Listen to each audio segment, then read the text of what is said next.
Rachel from BodySmith Fitness. I'm going to help show you a little bit about squatting today. First thing you probably want to know is don't squat in any old shoes. It is important to use proper shoes when you squat. Any kind of sneakers is okay, but the best kind of shoes for squatting is something like this. There are shoes designed for that. So these are my old weightlifting boots. I've had these for a number of years. They have a solid core on the heel. That really helps with getting the right angle with the squats. Alright.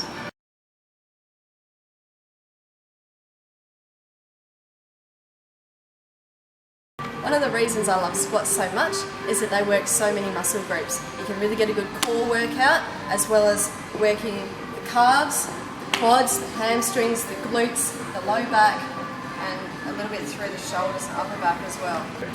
Now when you're setting up to squat, you want to have your J-hook set at an appropriate height for you. So for me, it's just set so the bar is going to sit comfortably across my shoulders, so that's the right height. Obviously I'm a little bit short, so some people will want it a little bit higher. When you're using a power cage, it's a good idea to use these safety bars to help keep you nice and safe when you're doing your squats. So I'll show you how that works. Take the bar. So if we go down too far and we get stuck, then we can just let it drop onto the safety bar and get out of it without hurting ourselves. Another useful thing with squats is sometimes people find that the bar can rub a little bit hard across the back of the neck. So there are lots of things out there to help you with that.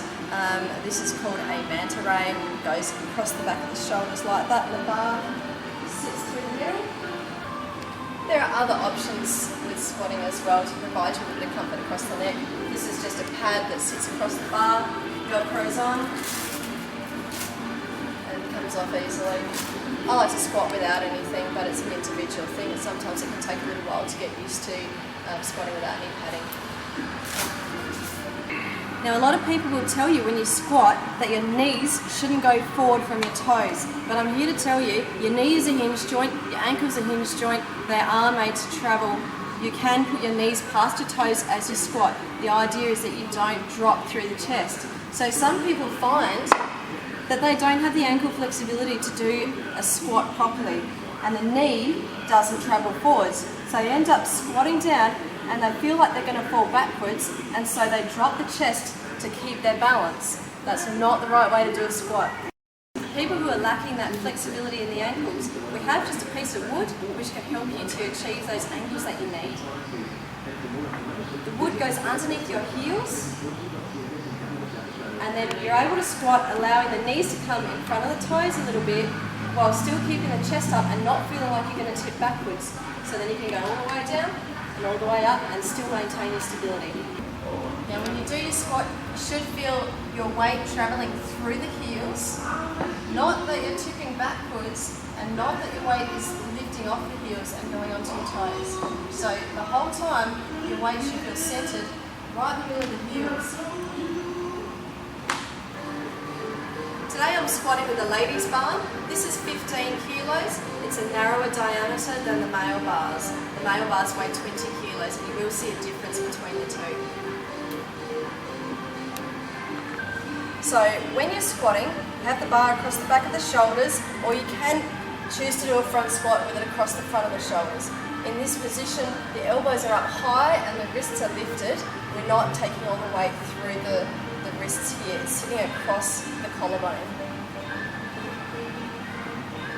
We have our heels slightly wider than hip width apart, toes facing slightly out, the chest remains up, and the bottom goes out behind you as you squat.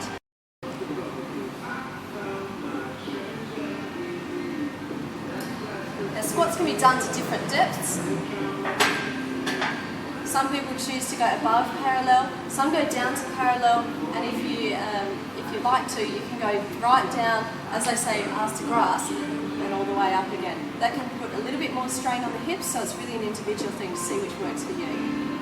Now one other thing when you squat is your knees should follow the line of your toes. They shouldn't be turning inwards as you come down. So a proper squat would look like this, knees following the line of the toes. An incorrect squat is going down and letting the knees come in towards each other. Breathe in before you squat. You can breathe out on the way up or as you finish.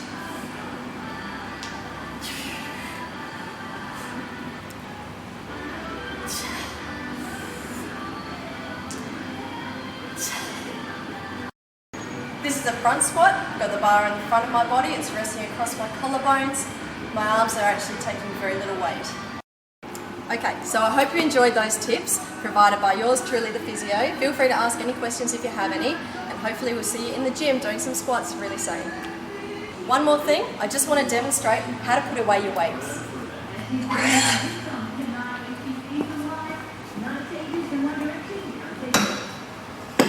Ah, is that where it goes? That's it.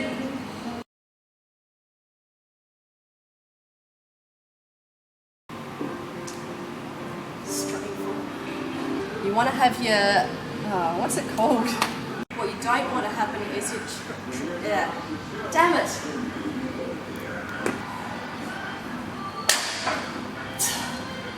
Move to their extremes. Now, damn, where was I going with that? To stop us.